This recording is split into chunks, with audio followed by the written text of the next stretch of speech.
Buenos días con todos, comunidad de Carita Feliz. Yo soy la doctora Ana Valera, ya muchos me conocen. Buenos días con todos. Hoy día 15 de febrero, de repente muchos de ustedes no lo saben, pero el día 15 de febrero es el día del cáncer infantil. Es por eso que he tenido conveniente de tratar este tema, ¿no? Sobre el cáncer infantil. Cáncer de repente es una palabra que a muchos nos da temor escucharlo, inclusive a nosotros como padres que tenemos niños, tenemos hijos, nos da miedo, se nos escarapela el cuerpo cada vez que escuchamos esta palabra. Sin embargo, por ese temor que tenemos, es importante que nosotros como padres conozcamos algunos signos y síntomas que se pueden repetir en nuestro niño de manera constante y que nos pueda ayudar a sospechar de un cáncer infantil. Es importante también que tengan en cuenta que este video no es para atemorizarlos, ¿no? Sino que más bien para que si ustedes como padres encuentran en su niño algún signo de alarma que en este video, que en este en vivo les voy a mencionar, tengan en cuenta para que los lleven a su pediatra de confianza y sea este pediatra que vea conveniente si se le sacan más exámenes o no y ver si descartamos o confirmamos este diagnóstico, ¿no? Lo que es el cáncer infantil. Pueden ustedes hacerme sus preguntas sobre el tema y yo les puedo ir respondiendo. ¿Qué es el cáncer, no? El cáncer es el desarrollo anormal de las células. De pronto, las células empiezan a crecer de manera exagerada y se empiezan a esparcir por todo el cuerpo, lo que genera lo que es un cáncer. Este puede aparecer a cualquier edad, puede ser desde muy chiquitos hasta lo que son adolescentes. El cáncer infantil en realidad no es que sea una enfermedad muy frecuente en nuestros niños, sin embargo en los últimos tiempos ha ido en aumento. Y no hay que hacerlo parecer a la del adulto, es una enfermedad propia en niños y como tal va a tener sus propios síntomas y sus propios signos, ¿no? Entonces, ¿cuáles son los síntomas o signos que nos pueden hacer sospechar de cáncer en nuestros niños? A continuación les voy a nombrar 10 de estos síntomas o signos que nos pueden hacer sospechar. En primer lugar es la pérdida de peso anormal en nuestro niño, pero ojo que es una pérdida de peso anormal y constante. Es decir, si mi niño en febrero pesaba 15 y en marzo me pesa 14,800, no es una pérdida de peso normal, de repente es una pérdida de peso porque por ahí perdió el apetito, dejó de comer, el mismo calor, las diferentes actividades que puede hacer. La pérdida de peso que nos puede hacer alertar o alarmar es una pérdida de peso exagerada y constante.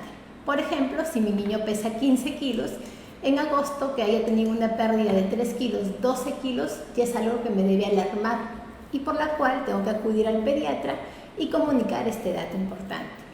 Otros signos son dolores de cabeza constantes, repetitivos e intensos. Cabe recalcar que actualmente hay muchos niños que se quejan de dolor de cabeza, pero sin embargo el dolor de cabeza en el cáncer infantil es un dolor de cabeza limitante, es decir, tan intenso que obliga a nuestro niño a dejar sus actividades, dejar el juego, dejar tal vez alguna actividad que está haciendo con sus compañeros y irse a la cama. Entonces es un dolor de cabeza muy intenso y constante. Ojo que no todos los dolores de cabeza van a ser cáncer, sino que siempre hay que acudir para hacer un diagnóstico y ver las causas de este dolor de cabeza. Otro signo de alerta importante son los datos de sangrado, es decir, sangrados de manera repentina, de manera constante y sin ninguna causa aparente que aparezca en nuestros niños. Estos datos de sangrado puede ser la epistasis. La epistasis es un sangrado a nivel de las fosas nasales que aparece sin ninguna causa. Es decir, puede ser que mi niño de manera frecuente, puede ser que sufra de sangrado nasal, pero yo ya lo evalué y de repente ha sido por alguna inflamación a nivel de los vasos nasales, ¿no? Pero puede ser también que hayan sangrados nasales que nos puedan hacer sospechar de sangrado de la nariz, que no haya antecedentes de golpes, que no hayan antecedentes de rinitis alérgica, que no haya antecedentes de resfriados o de procesos gripales frecuentes. Otro dato de sangrados es la gingivorragia. La gingivorragia es el sangrado a nivel de las mucosas, de la mucosa oral. Muchas veces cuando cepillamos a nuestros niños pueden llegar a sangrar, ¿no? Pueden llegar a sangrar por la fricción o porque al momento de cepillar los dientecitos golpearon y produce un sangrado leve. A este sangrado no me refiero. El sangrado que nos puede hacer sospechar de cáncer es un sangrado a nivel de las encías que sucede sin ninguna causa aparente, con el niño sin hacer ninguna actividad, sin ninguna causa de golpes o de daños o de laceraciones. De pronto nuestro niño empieza a sangrar por encías, de pronto nuestro niño empieza a sangrar por la mucosa nasal y tendríamos que sospechar o al menos alarmarnos y llevarlo a nuestro pediatra para que sea el que haga los exámenes y determinar si así lo fuera. Otro dato de sangrado son los famosos equimosis. Las equimosis ustedes los conocen o se conocen como moretones. Hay que tener en cuenta que nuestro niño juega, salta y puede tener moretones en el cuerpo y muchas veces sin darnos cuenta. Pero ¿qué moretones nos pueden hacer sospechar de cáncer? Aquellos moretones que aparecen de la nada, en un lugar del cuerpo en donde nuestro niño no haya recibido ningún golpe, que aparezcan en la superficie corporal más de uno. Estamos hablando entre 1, 2, 3 moretones que van apareciendo de manera repetitiva y constante en el cuerpo de nuestro niño y no tenemos ninguna causa, ¿no? No se golpeó, lo estamos vigilando y puede ser que el niño tenga estos moretones pero no refiera dolor. Entonces ahí también nos podría hacer sospechar o alertar de un cáncer. Otro dato de sangrado son las petequias. Las petequias, a diferencia de las equimosis, que son los moretones, son puntitos rojos pequeñitos, muy pequeñitos, que pueden aparecer en cualquier parte del cuerpo y causar muchas veces picazón o lo que se conoce como un prurito intenso sin ninguna causa aparente. Si presentara esto, también tenemos que acudir a nuestro médico para hacer una evaluación exhaustiva. Entonces, los datos de sangrado son sangrados nasales, ¿no? Por la nariz, sangrados en la mucosa gingival, que son las gingivorragias, los moretones y las petequias, que son los puntitos rojos. Si estos aparecen de manera constante, de manera repetitiva en nuestro niño y sin ninguna causa aparente, tenemos que hacer evaluar a nuestro niño. Otro dato importante es el crecimiento abdominal de manera repentina, es decir, nuestro niño puede ser que sea gordito, puede ser que no, pero empieza a crecer el abdomen de manera repentina y de manera exagerada como un baloncito. Esto puede ser muchas veces, de repente hay niños que tienen como que una pancita crecidita, muchas veces puede ser causas de parasitosis. Pero sin embargo, si el crecimiento es repentino, muy rápido y si viene acompañado tal vez de fatiga, de querer dormir, de tener mucho sueño, sí es importante evaluarlo. Entonces, crecimiento abdominal con dolor abdominal recurrente, constante, repetitivo, también es un signo de alarma que debemos de tener en cuenta. El otro signo de alerta que hay que tener en cuenta para sospechar de un cáncer infantil es el dolor de huesos o el dolor a nivel de rodillas, que hay que diferenciarlo, y ojo con esto papitos, del dolor de crecimiento.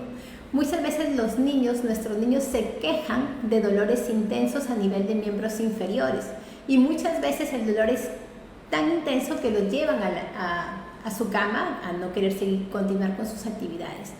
El dolor en un cáncer infantil a un dolor en huesos por propio del crecimiento infantil es muy diferente. El dolor en el crecimiento infantil o el dolor por crecimiento es un dolor que se van a dar por lo general en los dos miembros inferiores, es decir, en las dos piernas, y que por lo general suele suceder en los horarios de la tarde o en los horarios de la noche, y que puede presentarse entre 2 o 3 veces al mes de manera recurrente entre las edades entre 7 a 10 años. Ese es el dolor por crecimiento. Pero el dolor de huesos, que no es por crecimiento, suele suceder en una sola pierna, ya sea la pierna izquierda, ya sea la pierna derecha o en un solo brazo, y que es intenso y que a veces duele muy intenso, que obliga al niño a irse a su cama, y que luego de 3 semanas puede volver a aparecer de manera intensa, y que muchas veces este dolor puede o no acompañarse de crecimiento a nivel de la articulación dolorosa. Entonces yo muchas veces cuando los papás van a mi consultorio y me refieren que hay dolor de huesos en sus niños, siempre les pregunto, ¿no? ¿Es en las dos piernas o es en una sola pierna? Si es en las dos piernas, tal vez hay que observarlo, que es muy probable que pueda ser por dolor de crecimiento. Pero si es un solo miembro, sí hay que preocuparnos y hay que hacer los estudios correspondientes. Los otros signos de alarma es el aumento de tamaño a nivel de los ganglios linfáticos. Los ganglios linfáticos son masitas, ainopatías, bolitas, por así decirlo, que tenemos tanto los niños como los adultos. En los niños estos ganglios son palpables y de repente muchas veces ustedes como papás han palpado alguna bolita atrás en la nuca de su niño o por debajo de la mandíbula. Muchas veces estos ganglios son normales, porque todos los tenemos, sino que los niños se pueden palpar y en aquel niño que es delgado se pueden palpar con mucha facilidad. Cuando nos preocupamos de estos ganglios que se palpan, cuando nos preocupamos cuando estos ganglios los palpamos, los tocamos, pero son grandecitos, son más de 2 centímetros de tamaño y que al momento de palparlos no se mueven, están como fijos. Y que además de eso, al momento de palparlos, nuestro niño siente dolor.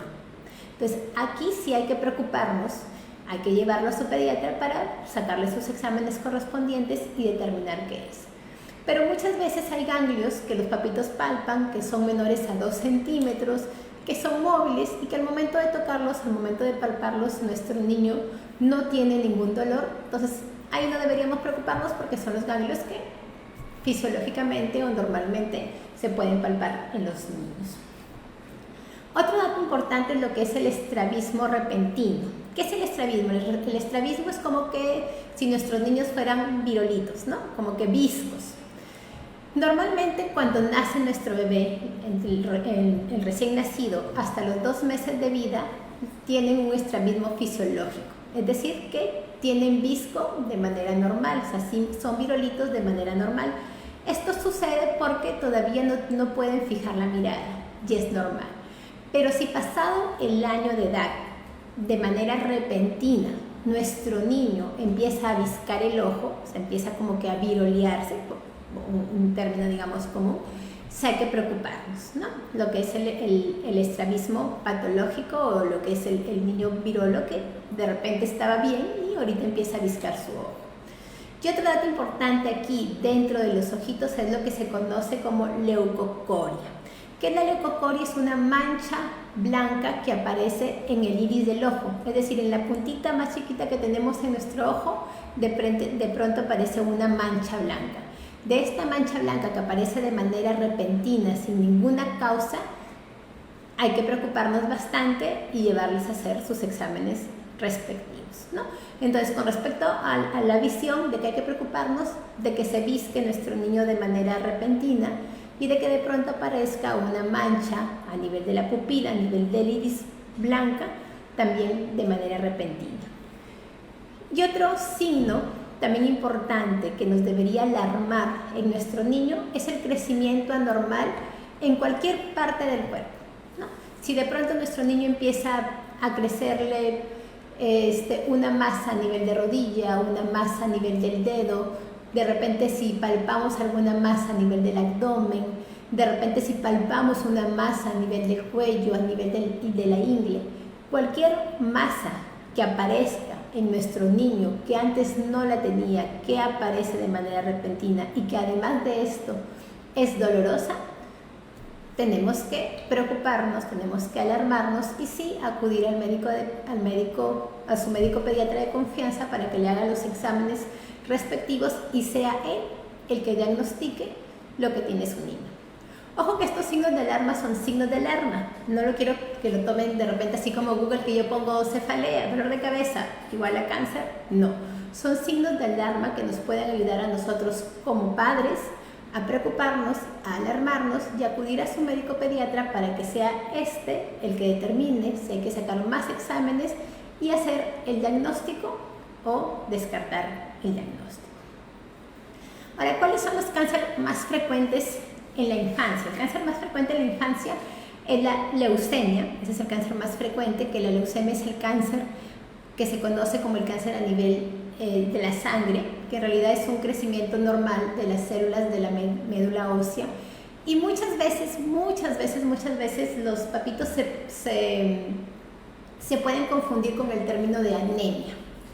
Leucemia es muy diferente a la anemia. Si bien es cierto, ambos están afectados a la sangre, son cosas muy diferentes. La leucemia es el cáncer infantil más frecuente y la anemia es disminución de la hemoglobina porque muchas veces deficiencia de hierro, porque muchas veces nuestro niño no es alimentado correctamente. Entonces, el cáncer más frecuente en la infancia es la leucemia, los linfomas, que es el cáncer a nivel de los ganglios, lo que les estaba comentando, que puede ser un linfoma no Hodgkin o un linfoma Hodgkin. Los radiomiosarcomas son los cánceres a nivel ocular, lo que yo les estaba comentando, que se puede definir, lo podríamos sospechar por una mancha blanca a nivel del ojo, porque nuestro niño de repente se visca de manera repentina. El cáncer cerebral también es un cáncer frecuente y que en los últimos tiempos ha ido en aumento. Entonces, todos los niños que tienen cefalea intensa de manera repentina, que tienen cansancio, que tienen fatiga, que quieren estar solamente durmiendo sin ninguna causa, también hay que preocuparnos. Y otros cánceres frecuentes en niños es el osteosarcoma y otros tumores hepáticos. Ahora, ¿hay alguna manera de predecir que nuestro niño tenga cáncer? En realidad no. No hay ninguna manera de predecir si nuestro niño va a tener cáncer o no, pero sí estar pendiente de vigilar estos signos de alerta, de estos signos de alarma. ¿Para qué? Para hacer un diagnóstico precoz, porque con el diagnóstico precoz recibe nuestro niño un tratamiento adecuado y el cáncer sí se puede llegar a curar. Pero sin embargo, ¿cuáles son algunos factores de riesgo en un niño? Bueno, los factores hereditarios, o sea, aquel niño que tiene padres o familiares cercanos con cáncer es un factor de riesgo. Los síndromes genéticos, cualquier patología a nivel genética en familiares cercanos también es un factor de riesgo. Exposición a radiación, a los rayos solares, aquel niño que se expone mucho tiempo de manera exagerada a los rayos solares entre las horas punta, que son entre las 10 y 2 de la tarde, también es un factor de riesgo. Exposición a las sustancias químicas, por ejemplo, aquí en Piura, sobre todo en lo que son las áreas de Tambo Grande, hay muchos niños con este diagnóstico, ¿no? Y se prevé o se piensa que puede ser porque aquí hay muchas sustancias químicas que pueden llegar a través del ambiente a nuestro niño. Entonces siempre también es importante evitar lo que son vivir cerca de las fábricas, ¿no? Porque es un factor de riesgo importante. También la falta de ejercicio en nuestros niños también se está considerando como un factor de riesgo. Entonces, si tenemos estos factores de riesgo, también tenemos factores protectores que nos pueden evitar llegar al cáncer, ¿no? ¿Cuáles son los factores protectores? En primer lugar, lo que es la lactancia materna. Se ha estudiado y se ha comprobado que todo recién nacido que recibe lactancia materna exclusiva, los 6 primeros meses de vida, tiene un factor de riesgo para protegerse contra lo que es la leucemia. Entonces, la lactancia materna juega un factor importante para evitar la leucemia en nuestros niños. Tener un peso saludable también es un factor de riesgo. Actualmente, lamentablemente, hay muchos niños con obesidad y que los padres no se dan cuenta, ¿no? Que su niño está gordito y que piensan que se ve bonito estando gordito, ¿no? Pero no es así. La obesidad es un factor de riesgo, entonces siempre hay que cuidar que nuestro niño tenga un peso saludable. La dieta saludable, tener buenos hábitos alimenticios en nuestros niños también es un factor protector. ¿Cuál es esta dieta saludable? Comer sano, que nuestra dieta se basa en frutas, verduras, con poca cantidad de sal y la ingesta mesurada de lo que son carnes rojas. El protegerse frente al sol, ya actualmente creo que estamos muy en boga y creo que todos los papitos saben que tenemos que proteger a nuestro niño frente a las radiaciones solares, y no solamente a las radiaciones solares, también a las radiaciones que emiten las pantallas de los celulares. Entonces eso también es importante proteger a nuestro niño. Es por eso que nosotros los pediatras recomendamos el uso del protector solar de manera diaria salgamos o no salgamos de casa. Entonces, desde pequeñitos, así como utilizamos, no sé, nuestra loción, nuestro desodorante, tenemos que utilizar y enseñar a nuestros niños a usar protector solar de manera diaria, salgamos o no salgamos de casa. Protegernos del ambiente, ¿no? Lo que yo les decía, evitar dentro de lo posible vivir cerca de minerías, cerca de fábricas, donde se produzca abundante contaminación, ¿no? La consulta de manera preventiva con el oftalmólogo también es importante porque, como ya les he mencionado, uno de los cánceres infantiles frecuentes es el radiomiosarcoma, que es a nivel del globo ocular, y tenemos que hacer un chequeo preventivo, al menos anualmente, a nuestro niño. Y las vacunas, hay 2 vacunas que tienen un efecto protector frente al cáncer. En primer lugar es la vacuna de la hepatitis B, que se coloca actualmente a todos los recién nacidos y que luego nosotros como papitos tenemos la responsabilidad y la obligación de continuar este calendario de vacunación. Y la segunda vacuna que ofrece un papel importante frente al cáncer infantil es la vacuna que protege frente al virus del papiloma humano, sobre todo en mujercitas, ¿no? El virus del papiloma humano es el causante del 99% del cáncer cervical del cuello uterino y que actualmente contamos con esta vacuna y que juega un papel importante. Muchas veces con esta vacuna los papitos piensan que solamente hay que colocársela a las niñas, porque las niñas finalmente son las que van a tener este factor de riesgo del cáncer cervical. Pero sin embargo también es importante colocarle a nuestros niños varones, porque si bien es cierto, ellos no pueden tener este cáncer cervical, ellos son los portadores para contagiar o transmitir este virus y finalmente se dé el cáncer a nivel cervical.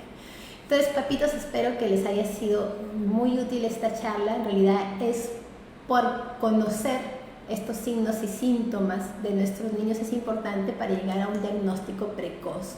Con el diagnóstico precoz tenemos un tratamiento al máximo y sobre todo que se puede llegar a curar al 100%. Entonces ahorita si es que tienen alguna pregunta, voy a responder sus preguntas con respecto al tema.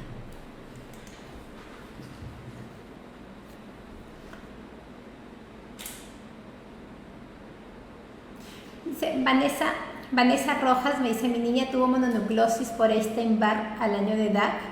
Desde la fecha tiene como un nódulo detrás de la oreja, pero siempre me han dicho que su tamaño no es de preocupación y que irá bajando. Pero ella tiene 3 años y esto no ha desaparecido, no le duele.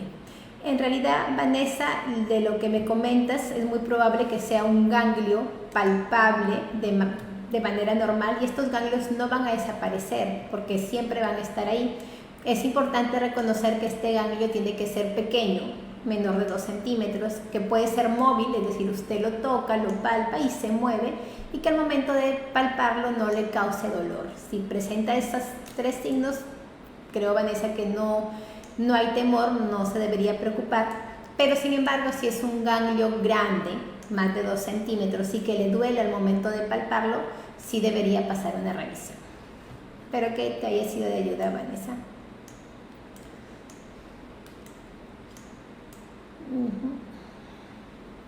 Joan Sarango, si tenemos una sospecha, ¿qué especialista lo debo llevar? Sí, en primer lugar lo debe llevar, si es que presentara alguno de los signos de alarma que se ha mencionado, lo debe llevar a su pediatra de confianza y será el especialista que le saque más exámenes o que lo derive al especialista correspondiente, ¿no? Pero en primera instancia a su pediatra. Sí, Jessica Lisbeth, casi la misma pregunta. A mi bebé le han salido nódulos detrás de su oído. Como les menciono, es muy probable que sean los ganglios linfáticos, que es muy frecuente en realidad, ¿no? Es muy frecuente, los ganglios se pueden encontrar retroauriculares, es decir, detrás de la oreja, se pueden encontrar a nivel cervical, se pueden encontrar debajo de la mandíbula, submaxilares. Si no son dolorosos, si son menores a 2 centímetros y si son móviles, no hay ningún problema. Todos tenemos ganglios. Y en los niños se pueden palpar porque su tejido es más fino, ¿no? Es más delgado.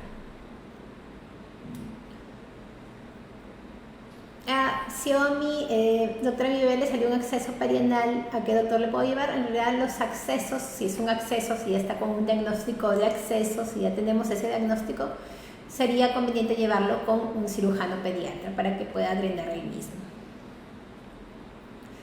Isbeth, buenos días doctora, si mi niña tiene antecedentes, ¿qué tipo de exámenes preventivos le debo hacer ya que es recomendable? ¿Es necesario que presente molestias? Muy bien, Isbeth, si su niña tiene antecedentes hay que estar observándola constantemente si presenta alguno de estos síntomas o signos mencionados. Y el examen preventivo se debe hacer de manera anual. A partir de los 2 años se debe hacer de manera anual un hemograma para ver cómo va la relación de sus células sanguíneas, ¿no? Este es un examen que se puede hacer de manera anual, observarla de manera constante si tiene algún signo de alerta y siempre estar en chequeos con su pediatra en primera instancia y será el que, según sus controles, le derivará a algún especialista si sea el caso. Doctora, ¿los antecedentes de padres o abuelos con cáncer es un factor de riesgo? Sí, es un factor de riesgo, pero también es importante que sepan que hay algunos tipos de cáncer hereditarios y hay otros tipos de cáncer que no son hereditarios. Por ejemplo, el cáncer uterino, el cáncer de mama, el cáncer de colon son los cánceres hereditarios, ¿no? Con mayor factor de herencia, con mayor factor genético. Entonces, estos tipos de cáncer sí hay que estar en permanencia de vigilancia, no solamente con nuestros niños, sino también con nosotros mismos, ¿no? Nosotros como padres. Caroline, doctora, buenos días. Mi hija de 5 años le duele la cabeza, pero no como usted lo explica. Ella dice que le duele cerca de la sien, un poco más arriba, pero en un rato le pasa. Fui al pediatra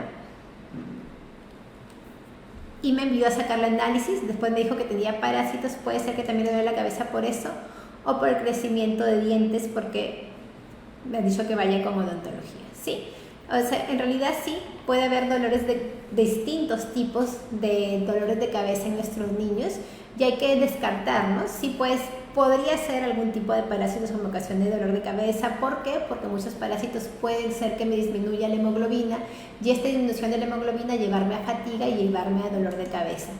Pero sí sería importante hacerle otro tipo de exámenes, ¿no? Si también se le han dicho que acuda con odontología, debería llevar. Gracias, Caroline. Señorita, buenos días, mi bebé tiene 3 meses y aún mira hacia arriba. ¿Es normal? Sí, milagros, hasta los 3 meses es normal. Esto se conoce como estrabismo fisiológico y puede llegar hasta los 12 meses de edad.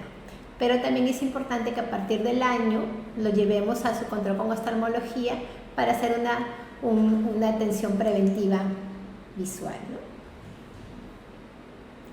Luz Murillo, ¿cómo uno se da cuenta que el niño puede tener leucemia? ¿Hay algún síntoma que lo indique? Bueno, sí, observar los signos de alarma ya mencionados, preferentemente los datos de sangrado. Estos datos de sangrado pueden ser a nivel de fosa nasal, a nivel de encías, que aparezcan moretones o petequias, que son los puntitos rojos que pueden aparecer de la nada. Hay que recordar que este sangrado al que yo me refiero, de fosas nasales o de encías, tiene que ser un sangrado de la nada, un sangrado repentino, que no tenga antecedentes de golpes ni laceraciones, ¿no? Porque como les mencionaba, muchas veces cuando cepillamos los dientes hacemos una fricción intensa y puede causar sangrado. Entonces, a este tipo de sangrado no me refiero. Y además de ello, Luz, a nivel de su hemograma, que es el examen que se debería sacar anualmente en nuestros niños, estas células van a tener una distinción importante.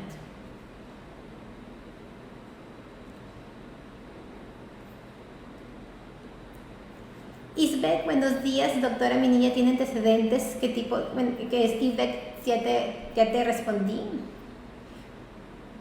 Jennifer Castillo, muchas gracias Jennifer por estar conectada y por la confianza.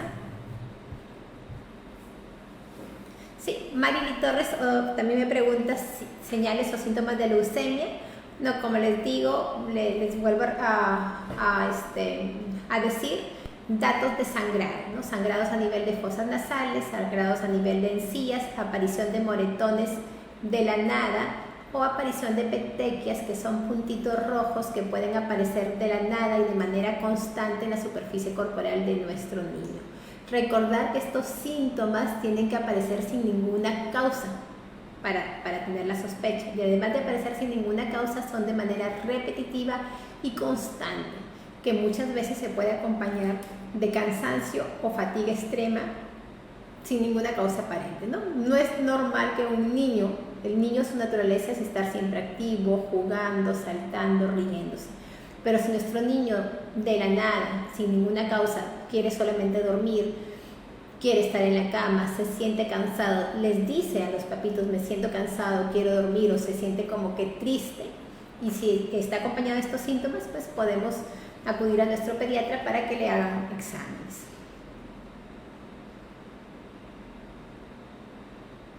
Morales Giselita, buenos días doctora, mi hija le ha salido una manchita blanca en la espalda, ¿a qué se deberá doctora y no se les aparezca? Giselita, en realidad de repente hay que saber la edad de tu niño, porque ahorita por el calor, por el verano, la piel de nuestros niños suda mucho, este sudor causa descamación y células muertas a nivel de la piel de nuestros niños, y si no le estamos cuidando y hidratando constantemente pueden aparecer algunas manchas que se conocen como dermatitis atópicas o dermatitis seborreica. Pero sí es importante conocer la edad de tu niño, porque según la edad también hay algunas enfermedades propias de la edad. Natalie, ¿es normal que mi niño de 9 años aún tenga su abdomen globuloso? Desde que nació fue así, en algún momento su abdomen reducirá de tamaño. Natalie, hay que evaluarla porque de repente es la anatomía de tu niña, de repente se puede tratar de parásitos, pero según lo que hemos hablado no se consideraría un signo de alarma, porque cuando yo hablaba de la distensión o el crecimiento abdominal para sospechar cáncer infantil, es un crecimiento abdominal que se da de manera repentina, de manera rápida y sin ninguna causa, ¿no? Pero como usted me dice, Natalie, que lo ha tenido desde muy chiquitito, probablemente pueda ser su misma constitución corporal de tu niño. Marta, si tengo un hijo varón y yo soy paciente oncológica por cáncer de mama, ¿qué debo estar pendiente en mi hijo varón? Tetillas, testículo. Hola Marta, muy importante te pregunta. En realidad el cáncer de mama sí es un cáncer altamente hereditario y que también se podría presentar cáncer de mama en nuestros niños. Ojo con eso, porque también hay glándulas. Entonces sí, es importante estar observando a nivel de tetillas algún tipo de masas, ¿no? Y hacer sus controles periódicos anualmente con su pediatra, sacarle el hemograma anualmente, y eso también es un factor preventivo. Ok, buenos días doctora, usar inhaladores por mucho tiempo pueden causar dependencia a largo plazo. En realidad los inhaladores no deberían causar dependencia, ¿no? Si se utilizan correctamente pueden llegar a controlar el asma en nuestros niños.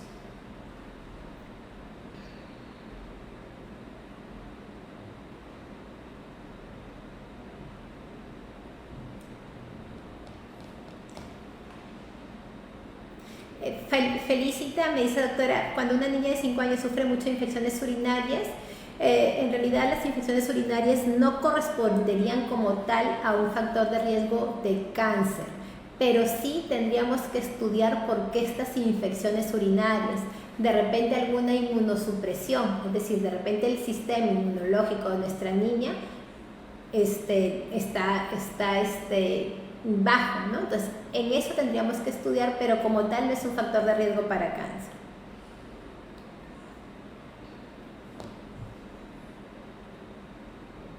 Sí, yo creo que ya no hay más preguntas del tema. Sí, muchas gracias por acompañarme en este tema importante. Como he dicho, hoy día es el día del cáncer infantil. Así que sumémonos también a todos estos niños que están luchando y venciendo por esta dura batalla, y nosotros como papitos estar alertas e identificar cualquier factor de riesgo en nuestro niño para hacer una detección precoz. El cáncer infantil sí es un cáncer curable, pero mucho va a depender del diagnóstico precoz que se puede hacer con nuestros niños. Yo soy la doctora Ana Valera, atiendo aquí en Clínica Carita Feliz todas las mañanas de 10 a 2 en tercer piso. Muchas gracias, y si es posible compartan este video para que más papitos se enteren de la importancia de la detención precoz del cáncer infantil. Gracias.